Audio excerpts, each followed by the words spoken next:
This is going to be a documentary of a world that doesn't exist, and it exists still in our own world. So it is in a state of duality. It is both true and false at the same time. Like the world of Illuminati, people hidden in the shadows who work for the greater good or for their own interest. These people have a reason to do what they do, for fame, for fortune, or whatever inspires them. But let me take you back to the beginning. I want to tell you about a show that you might have heard of. It's called Squid Game. If you haven't watched it, let me give you the brief idea of how it works. Squid Game works on this story. You have a debt to pay, a debt to the world. They tell it in a way that you have a loan, some money that you cannot pay off. So you never enjoy the money that you make because you actually need to pay someone else. Someone comes along and tells you, I can help you with your loan. I can give you a lot of money. But let's play a game. Not an adult game. Not a game that adults play. Like, for example, poker, chess, or even pool. Let's play a game that you used to play as a child. Why would they do that? I'll get back to it in the later. You play, and you win. Sometimes you lose, you get a slap. A slap is a warning. And then they tell you, the money that we gave you was chump change to us. It was like buying lunch. If you are interested, come to us. We'll give you a lot of money. Then they show you the amount that they can give you. Enough to pay all the loans that you have and live comfortably for the rest of your life. No one would pass this up. So they play. The first game was very simple. Red light, green light. When you see a red light, you stop. When you see a green light, you move forward. So what they did is they played. Some people actually moved when there was a red light. They were shot. They died. But let me now bring you back to this game I'm talking about. If this was true, would you play a game where your chances of living are minimal? Second of all, if I told you if you play this game, you could die for real, would you play it? That's not a good game. Plus, you have to do the mathematics of why would I kill you? That is why it starts with saying we are playing a children's game. Would I kill a child? Well, if I gave a child $1 million, what would they do with it? Buy sweets and other things. They can't drive. They can't own a house. So if the game was designed with the mindset at the below, this is a show that would target a child. When you watch Squid Games and people are dying, you'd say, no, this is not a child-friendly show. What I'm trying to say is, you need to approach this game as Jesus said. Bring the children to me, because the children are the ones who are innocent at heart. So you need to have an innocent mind to see that they say, when this person holds a gun to your face, if you are holding a gun to a face to a newborn, they don't know there's a risk there. They don't know the gun can kill them. So they move forward without fear. So the same way you'd have to consider the game without fear. So in this sense, when you are shot, they don't kill you, they kill your spirit. This is what I mean by that. When you play the game, this show doesn't actually tell you the game that you'll actually play. This is now me coming to tell you I know the game, and I'm going to elaborate it episode after episode. But this is the beginning. So I want you to entertain the story that says, what if the Squid Game was real? And in this story I'm trying to say is, the Squid Game is real. Nobody dies, but when they kill you, they kill your spirit. They make it very hard that they kill your spirit. The more you disobey, the more you play the way they don't like, they make it harder and harder for you. And then eventually you lose hope. That is killing your spirit. So that's the game. Now we go back to where the game connects to other things, because this is a web of stories. Each story has a connection somewhat to each other. There's a story that I know that has a connection to this. It's called The Matrix. If you ever watched it, The Matrix has a very simple story. We are living in a world that isn't exactly the world that we live it. In this world that say the world isn't what it seems. So they say you are living in a machine, inside a computer. This is not the reality that you know. A majority of us, if I tell you are living inside a computer right now, you'd say that's a lie. I can feel, I can touch. Everything is tactile to me. I have memory since I was a child. till right now. Why are we doing this? The Matrix says that the machines took over. Would you have to believe that? And you have to ask, why would the machines not kill us? Yeah, they need us for batteries. That's nonsense. The story doesn't add up, and that wasn't the point. The point was just to tell you, can you entertain the idea that the world isn't real? Inside the Matrix now they give you the clue of why would you do that, and tell you, in a world that isn't real, you can do something that is unimaginable in this world. In their world they have someone called the Oracle, and this Oracle can see everything that's about to come in the future. And this Oracle says, me, I am special, but there's another person who's special. He is called the One, the chosen one, the one who is going to fight for all of you. Now there's one thing that you know when you watch the series of Matrix from movie 1 to movie 3. That is when the Oracle turned evil. She was taken over by another being. She tried to kill the One. She was sure she was going to kill him, and she said, from this point I know you are not going to get up. And he actually got up. That made the Oracle question, why is my future not certain? Why am I seeing things which aren't real? Then he told him, turn me into one of you. What he used to do, the person who took over the Oracle, he made the Oracle his minion. So he was making minions out of things. You think of it as someone who is powerful, someone who is rich.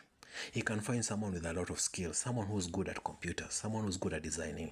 This person, he could reach his height. Maybe he himself started as a similar ground. He could help this person reach his height. That is option number 1. Assist him. Or number 2, recruit him to be inside his business. So no matter how high you rise, you will always rise him. You will always be raising him higher. So you will never surpass him while you are under him. So he is creating minions, which means that he'll never have to work as hard. These minions are working for him. So Matrix had this very simple understanding. The world works in this way. People with talent go to people who have money, who have power, and say, help me get to the top. And this person says, I can help you, but you have to help me first. Work under me. And they drain you. It's okay. It's a give and take. You need for a moment to learn under someone. Hopefully you will learn enough, and then you spread your wings. Then you can reach the heights that you can on your own. If this person is actually limiting you, sometimes they may, sometimes they may not. So this person does what they do. What will go back to the story of the Oracle. The Oracle now saw that this guy, I cannot kill him. No matter what I see in the future, the road that says this is the way I'm going to defeat him, it doesn't work. So he was told, make me a minion, one of you. And he did that. And that was a mistake. He died. It is not allowed in the Matrix to turn the One into a minion. That is a concrete rule. So they were telling you this. If you are the One and you meet the Oracle, and the Oracle is jealous of your power because you can surpass him. The Oracle sees the future, but he has no powers. He is not a fighter. She cannot fly. She cannot do this and that. She sees the future. If she wants to put you under her wings so that she can say that I can fly, I can do all of this under this person's power, that will not be allowed. She will not be allowed to make you a minion. She cannot kill you, and she cannot make you a minion. She abused the power, then that was the end. Now, that was a rule that they were saying in the games. We are the players, me and you. If you are playing this game, I am a player, by the way. So if I am a player, each and every one of us are told you are the one. And if you watched The Matrix, no one is actually sure who the one is. They want to see someone do something amazing to know you are the one. So we are all singing, I might be the one, I might be the one. But then when someone does something amazing like Jesus does, walking on water and so on, not literally walking on water. I'm not telling you that I can walk on water, or anytime soon you're going to see someone walking on water. That's just going to be parlor tricks. Someone playing mind tricks on you. But what someone does, for example, what I do well, I am a coder, I am a developer, I design websites. What I do well is connect the dots. I see patterns. I know how to make things work. I build things from scratch. So what I do when I come to listening to stories, I see a story is connected to another story. So this is what I'm doing. I am decoding. I am finding underlying truths between a story. Something the story writer never said. Maybe they never even meant this to be true. I have now found a meaning that was not written to them. So you can say that it is false in their eyes and it is true to mine. And I am connecting multiple stories and making it one. So when I do this, I get back to what I was saying about the matrix. When I say this game is real, the one thing they're trying to say is the one. We do not know who the one is. We know the people who are playing the game have an idea because they give the title. We are all players. The one who impresses them the most becomes the one. Then they are elevated above. They finish the game, they get the prize, then the game restarts. Different players, different places, and so on. And there are levels. You cannot all be playing on the same levels. Think of it as a building. There's the first floor, second floor, third floor, and so on. If you've ever watched an anime called One Punch Man, there is a class of A, B, C, and then S. If you are going through the ABCs, you'd think S is someone who is a poor class because A is the greatest rank. If you're thinking of it as grading, like A, B, C, D, the way you are graded in school. So if someone says that my grade is S, it's even lower than E, which is the lowest grade you usually get in school. So I think this person is pathetic. But what if I told you that's the opposite? A is magnificent. But if you are more than magnificent, they give you the S class. What do they do with the S class? They say, now we are going to treat you as if you are not magnificent. We are going to make things very hard for you. And on top of that, you're going to fill the field with people who are pretenders. People who we game the system for them. They do things that amazes you, but they cannot do it without our power. You can do things with your own power. So you may be looking at someone and say, this person I cannot beat. This person may actually be doing it with or without his powers. So the game is weird. You never know who is great and who is not great. You may be saying this guy is great, but he's summoning someone's power. That's why you'll find that in this game, there's something I personally hate. If someone says, I cannot do something without the power of God, I have personally said, God, leave this to me, as he did to Jesus. He said, carry your cross, die if necessary. I'll tell you why when I reveal more in another episode. But getting back to this, when I say in this game there is some things that have to be considered, as is you cannot kill the one. If the people here are playing this game, and by killing I actually mean killing his spirit, that is allowed. Killing his spirit is allowed. Player to player, you can actually challenge someone one way or another. Say, I am the one, I want to put this on the table. And then some people will say, let's listen to this guy first and we'll wait about the other guy. So you are waiting. So if someone is to someone else more impressive, you'll have to wait for your turn, because to them you're not as impressive as them. So while you're all doing this, you might lose hope. You say, hey, I've been doing for so long, no one is paying attention, because they're listening to someone else. Eventually you'll get a calling, or maybe not, because you're not impressive. So who knows? Because I can't actually tell you everyone's fate as one. We are all different. So getting back to this, when they said the only person who's not allowed to kill the one is the oracle, because the oracle knows the future. She can actually say, I know the one will fall here, and she can game it. She can tell people the one is going to fall, because people are betting on this guy. They know this guy is amazing. They say, we want to know when he's going to fall so we can bet against him and say, he isn't the one. See, I told you he's going to fall. So the oracle isn't playing to help the one. She is playing to hurt the one, because she's being paid by other people to help the one fall. So for that reason, the oracle is dirty. It is not a problem if the oracle is dirty. It is perfectly fine. The oracle can play whatever game she wants. The oracle in the matrix is actually for the one. The oracle in this game can choose not to be for the one. And like I said, we are multiple ones. Only at the end do we know who the one is. Now, at the end of Matrix 1, 2, 3, and it took a while for them to bring, for a very long time. The end of 3, we get to the idea that the oracle cannot kill the one. If she does, she dies too. So it's a death sentence for her if she does it. So by killing her is you are not actually trying to make him a minion. That's what I mean by say killing him. If you want to kill his spirit, fine. Tell everyone is going to fall. He'll have to rise again, and he'll have to rise again. But when the oracle thinks I am all powerful, you're not all powerful. You're not the creator of the game. There's someone called the architect who created the matrix, and they say the first time he created the matrix, he created a Garden of Eden, an oasis where everything was happening, and everyone rejected this world because the game was never meant. If I told you are playing a game where winning is guaranteed, why would I give you money for if you are winning is guaranteed? There is no sense of you playing the game. You see, there has to be odds. Your odds of winning may be poor, may be great, depending on how great you are in the game. As you go from level to level versus different persons, different games, different situations, and so on. So if you are guaranteed, no matter how great you are, they have to find some way of making spicing up the game, finding someone who can be a challenge to you.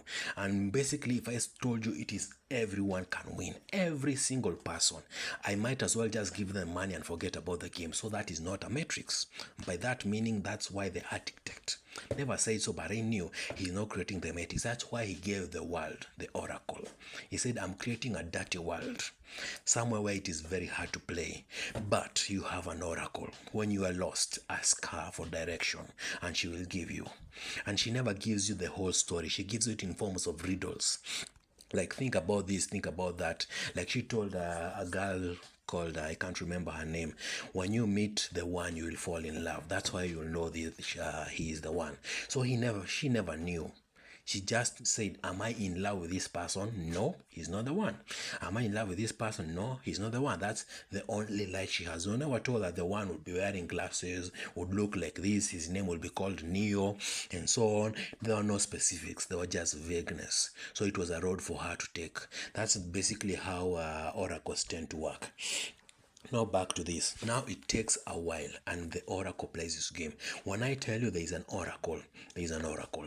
Now, when I get to this, I'll say they eventually made Matrix 4 for a reason, because the oracle was playing dirty, and they said we don't like the fact that too many ones are tired of the game, and we have to keep bringing the ones we like back. And once we bring them back, people realize the people who are making the game like this guy for reasons, so we are going to make it harder for them. And when you make it harder for them, they have to do more to rearrange the matrix so that they can actually go to the top. When you rearrange the matrix, you do it with your power, and the power is equal to money. So they're feeding money into the system, telling people, move to this side, you move to that side, I'll compensate you with money. And when they do that, they say, okay, I'll do it. At the end of the day, when they do that and other people do another things, and the road is blocked and so on and so on, so they are making it difficult for someone to move to the top. Perfectly fine. But what is difficult for them to accept is they are all guided by the oracle, and they say the oracle is dirty. That's a problem. That's why in Matrix 4 there is no person called the oracle. She is dead. Dead. Dead. Good. Now they say we are going to bring back the one who is really the one. Why? Why would you bring back someone who was elevated and finished the game? For good reasons. They say one of you, may be actually proving you are the one. But we can ask you a question. Would you be willing to leave the game and tell everyone the game is false? Because in the world of Matrix 4, he actually believed the Matrix is a game he created. You see how it connects the dots? Now, he is told you need to make another game. Then eventually he comes to realize, because people are telling him the Matrix is real, so he's put back into the scenario where the Matrix is real. Then he finds out, I had a girlfriend, she is alive. And then he tries to save her. And when he saves her, he comes to realize something else.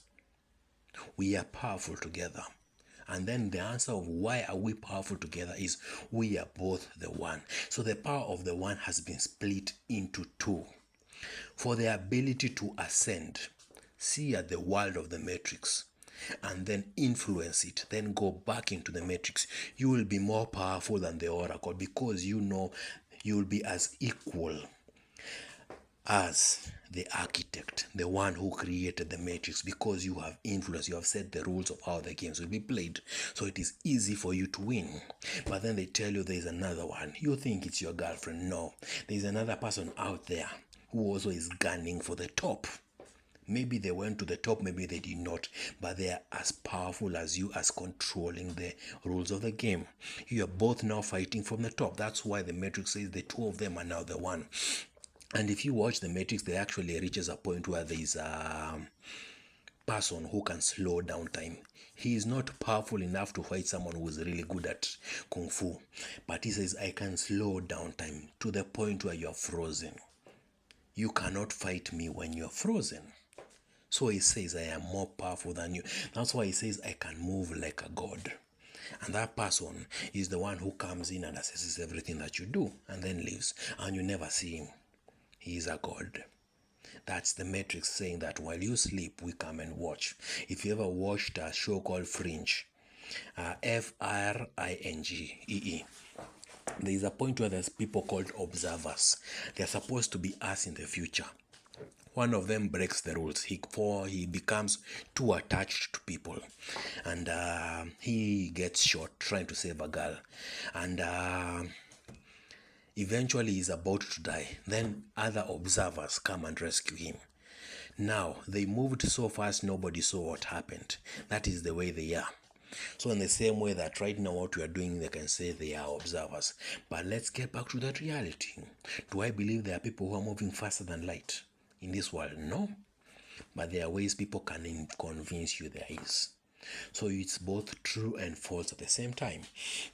So now let's get back to something interesting. We've already talked about Squid Game and the Matrix. Now there is a show called John Wick. John Wick is the guy who used to be Neo, the one in the Matrix. Now this is him in a new movie.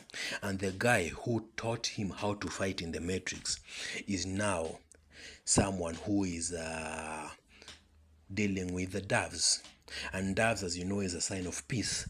And instead of sending doves without anything, he attaches a piece of paper on them. So he's sending a message that says, we want peace, and these are our terms. And the terms are the piece of paper attached to it. He says, why I do this is I do not want someone to find out the data that I've sent, because if I send it using text messages, letters, and so on, people can find it. But this one is untraceable. That's not the real story. The real story is about the dove. And that is just saying, we will allow war, but we want to strategically prevent war from becoming World War III. We want regional wars. Think of it as us right now playing the game. We can be fighting each other, but when we all start fighting each other too much, it becomes a regional war to a world war. That's what I mean by the world war in the game. Now they want to control the amount of war of us fighting each other by some people coming into peace, some people joining each other to make a stronger group and so on, making the fighting more interesting, not chaos. Because when no one trusts each other, it becomes chaos and everyone gets killed.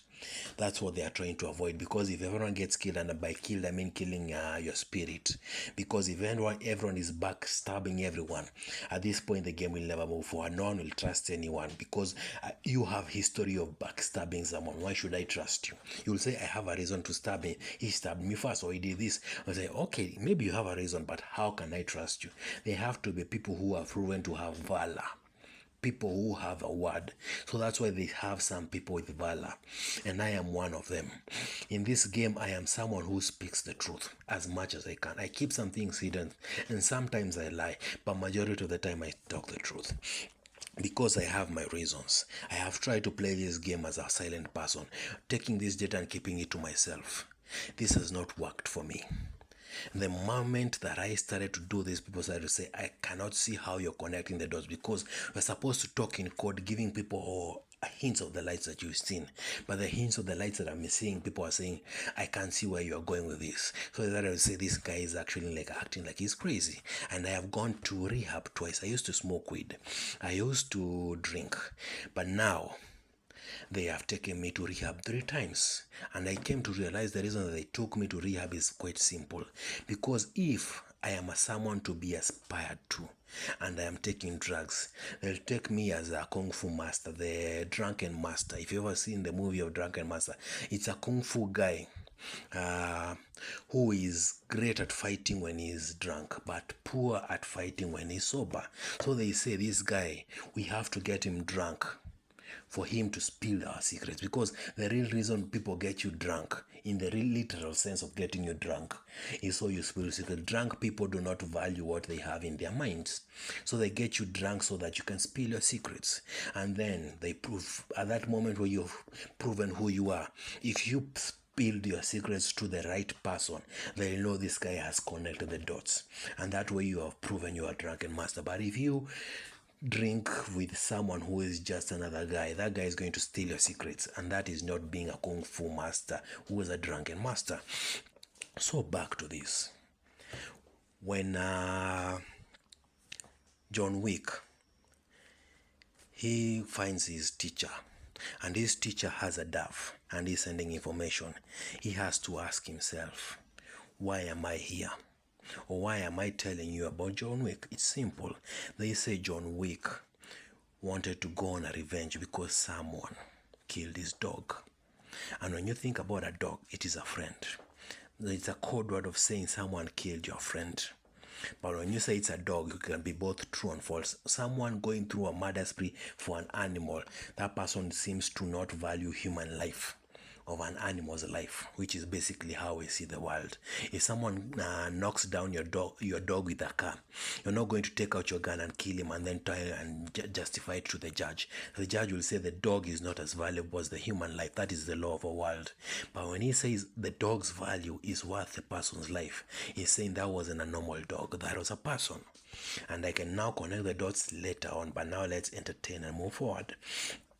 When he does that, he bites the hand that feeds him, because the hand that feeds him tells him you cannot kill a person because this person is protected, because the person who helped the dog get killed was someone who was protected. Now he has gone for a vendetta, and now when he's done this, he'll be chased out of the game.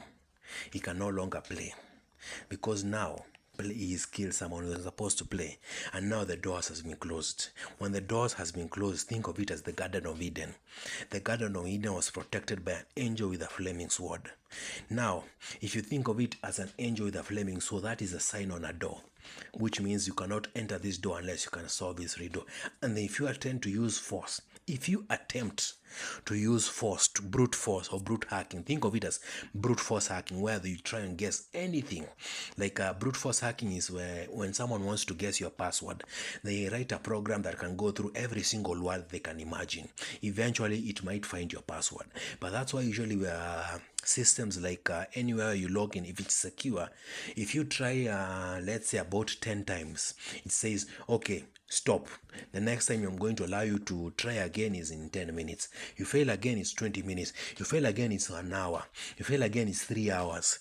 Basically, it's making sure that that program can never guess all those things. The more it fails, the longer it will take to go through all the possibilities. So in the same way, the door prevents brute force. That flaming sword and the angel, it's an old system, we cannot compare it to the new system, has its own defense system. So now I'll take you into something that has a door. The Lord of the Rings had a door where they were supposed to speak a word to open the door, and eventually they found out that the word was friend. So the key that opened the door was the word friend. And if you think of it as a simpler way of saying, you require to be a friend to enter the door. And it will be too simple of a door if you are a friend you enter, because that would mean all the friends enter. But at the end of the day, if that's something inside that house is valuable, you need to be a friend and something else, because it's a give and take. So first of all, you prove you're a friend, and the door continues to open. They didn't show in the show multiple words being spoken or multiple keys being used, but basically I'm saying I know there were multiple keys that needed to be used. They only showed you the first one. If you go through this door, you will need to be a friend. You need to be a friend of ours, not an enemy. Okay, now there's two sides of the world, the West and the East. These are the two superpowers. The West and the East. Now I know the West as basically being people who like to basically both sides are playing the game. When I tell you playing the game, we as Africa, I live in Africa, we are the poor. Even the poor in West and poor in the East play. But in Africa, we have no rich people dictating the game. We have no rich people giving us money. There are rich people at the top who are like judges, who are controlling how the game works, but they are not the ones at the top. They are just middlemen. So the top are the West and the East, and they work sort of together, but each one has their own rules, their own ethics. The West tends to lies. They like to mess with your mind. If you ask them, "Oh, are you telling me the truth?" They'll say, "Yes, I am." In reality, they may not be, but in return, they say, "I'll never reduce the money that you're supposed to get. If you're supposed to get $1 million, trust me, lie to you, tell you the truth. That part we started at the beginning, and that's not a lie. It's $1 million, 100%. But you need to figure out whether I'm lying or not and how to play the game." But the East has a different rule. When you get to the point where you need to ask us something, is this true? Is this false? They'll ask you, would you like to deduct something from your total amount? And from that, you'll get the truth. And if you say yes, then something is deducted from your total amount and you get the truth. They are not going to lie to you. Or they can say, instead of us deducting something from your total amount, we want you to have a swear. Where we say, when we tell you to do something, you say the truth. Maybe someone asks you a question. You have to tell them the truth. Or if they ask you to swear a bond, where they say you will protect someone, you have to say the truth and yes or no. And when you lie or you don't do as you promised, you have broken a vow to them, and they'll have to act on it. Basically, probably reducing the amount that you're supposed to get. So that's how they play the game. So now that's the East and the West. And now I've shown you how the Lord of the Rings, which is more of the East because they value friendship. The West doesn't value friendship. It values the game more. Now, back to the Matrix. A man who can open any door is too valuable. In the Matrix, there is someone who had a ability to generate a key, and that key could open any door. And that basically meant, in basically how I told you the Lord of the Rings, this guy isn't going to hack. He knows how to see at the door and connect the dots. Basically, see, the one who created this door wanted someone with these values. I can create a key of these values. I can get you through the door. He's a guy who's too valuable. He can be rich, but basically the way they showed him in the Matrix is a poor guy. Basically he's being used. I don't know why. I cannot evaluate why there's someone who is so powerful is basically a stooge to everyone. Basically a toy of being passed around from one person to another, helping people get from point A to point B. No, I don't understand why he is not the most powerful guy, because he can do, or maybe someone who has some power, not just basically those guys being used to get by other people. But this is the basic thing. It applies to me. If you are too valuable, we will not allow you to move forward. I can decode things. I am a key generator. There is a point in, I believe, high school. I gave away the key. I told someone there is a star constellation that I think looks like a key and a lock. And then later on, I tried to tell people, I think this, I think that. And then people were like, maybe you can connect the dots, because I hear something, people talking that is kind of on the same line. So you are able to connect things. Whatever you say is valuable, but we are not going to pay you for what you say, because when the moment we pay you, you know your words are valuable, and second of all, you have something in your pocket. Now the next time you're not going to be too desperate to talk. You see, because you'll say, pay me, then I'll talk. And the more you pay, the less desperate you become. Then eventually you won't need us. You will find someone above who you can say, I will give you my information for more. Basically, you climbing to the top. So in that way, they want to say, we are going to make sure we are giving you nothing, and you're going to give us everything that you have, every word that you have. They are using you. Your word is being milked dry to the bone. Yes. If you ever watched a show called Mr. Bones, it is of a white guy in a black world. It is in South Africa. He can read the bones, and they used to say when someone throws the bones, he can see the future. And basically this kid could see the future more than the black guy who used to do this. Basically, there was more like a prophetess. Basically, I wouldn't know if you want to call him a prophet or something. Basically, as a foreseer, and instead of using, some people use pig entrails, the stomachs of the pigs and so on. White people, some people use the tarot cards. Basically, they used to say this guy was using bones, and basically how the bones arrange themselves, he can see the future. The guy couldn't tell the future well, but the white kid could, and the king was impressed. He can see the future, but this guy can't. So he said, now you're going to be called as Mr. Bones. You can see the future. Now,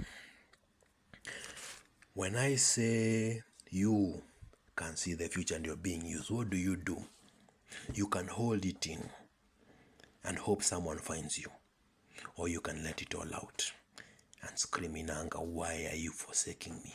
As Jesus said, he had said when he took the chalice, and he said, I will not complain, Father. I will not complain, Father, as you give me this. But when he was on the cross, he said, why are you forsaking me? In his heart, he did not expect his Father to take this long to act. Him on the cross, bleeding, and he acts as if this is not my son. He was shocked. Jesus was shocked. That's why he asked his Father, why have you forsaken me? And his final words is, forgive them, for they do not know what they do. I have warned people.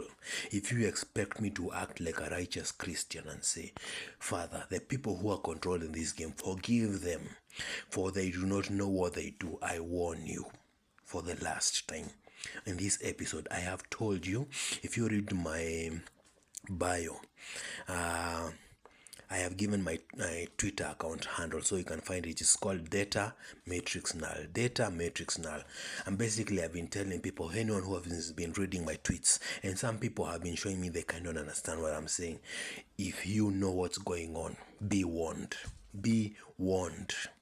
I will not say forgive them, for they do not know what they are doing. They know what they are doing. Show no mercy. Okay. Now, people will go through hell and high water to find the keys that I have. And I am generating the key of all keys. The key that the guy in the Matrix has, the key that can open all the doors.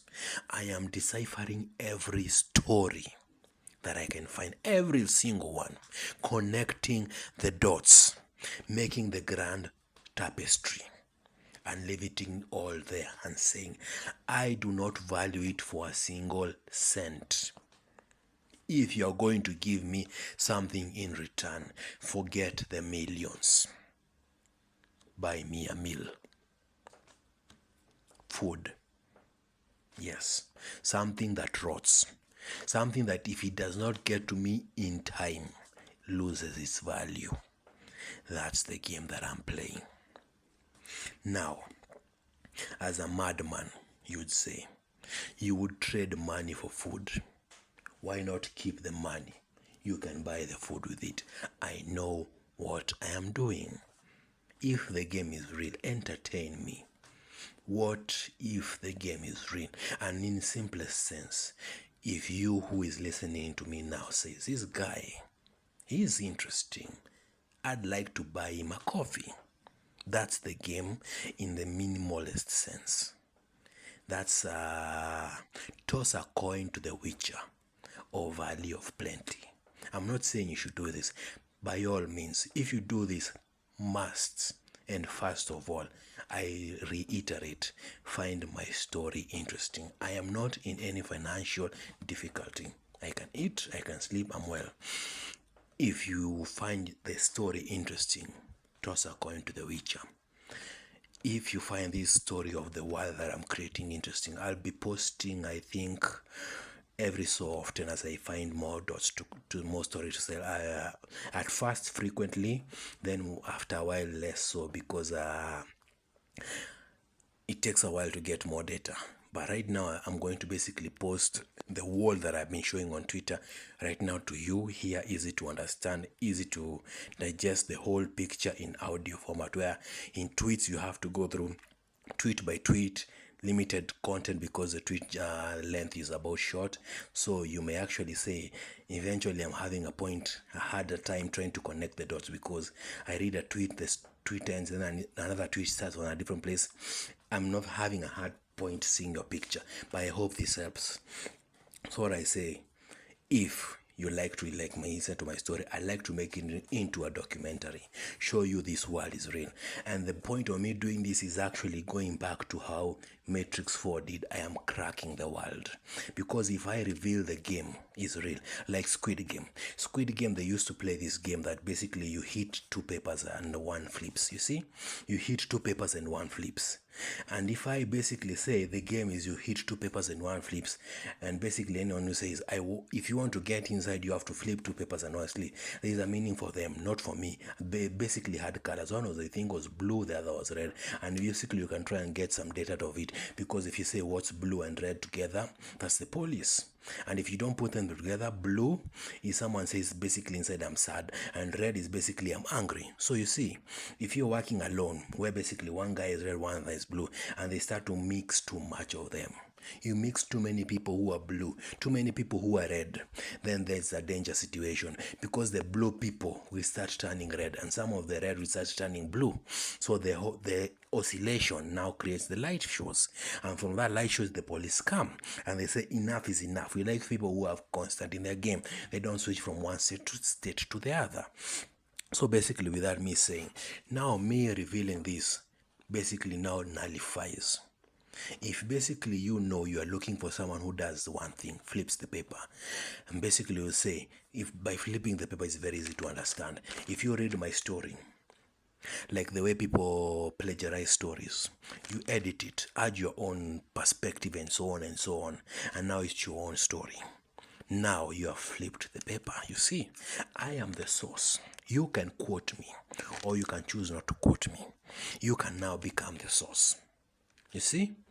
Now, this is now me saying flipping the paper is becoming harder, because when I reveal too much, the tapestry is now becoming valueless to the people at the top.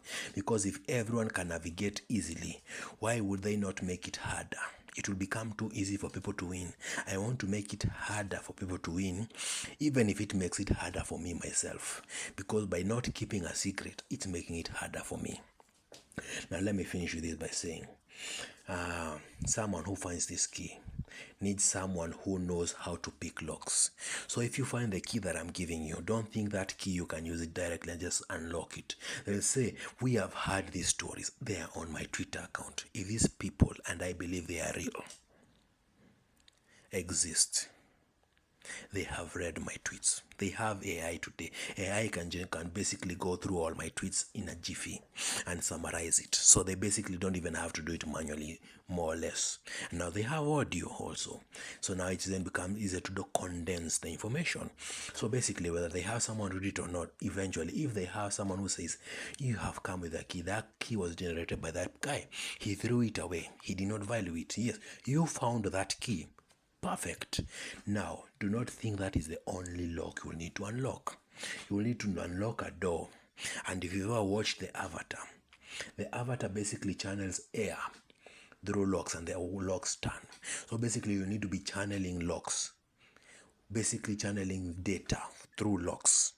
Because when you unlock the first lock, basically data now starts to flow, and you need to start to see something nobody else has seen. Only the people at the door have seen data flowing through the door, because the key has been turned. Now, if you can understand how the data is flowing, you can say, I think I see A, B, C, D. And they'll say, we are amazed because A is true, B is kind of true, C is kind of blah, blah, blah. And now we give you a grade of this. Is this good enough to enter? Yes, no, maybe, who knows? And that's the end. I have never been to this door, so I cannot prophesy or tell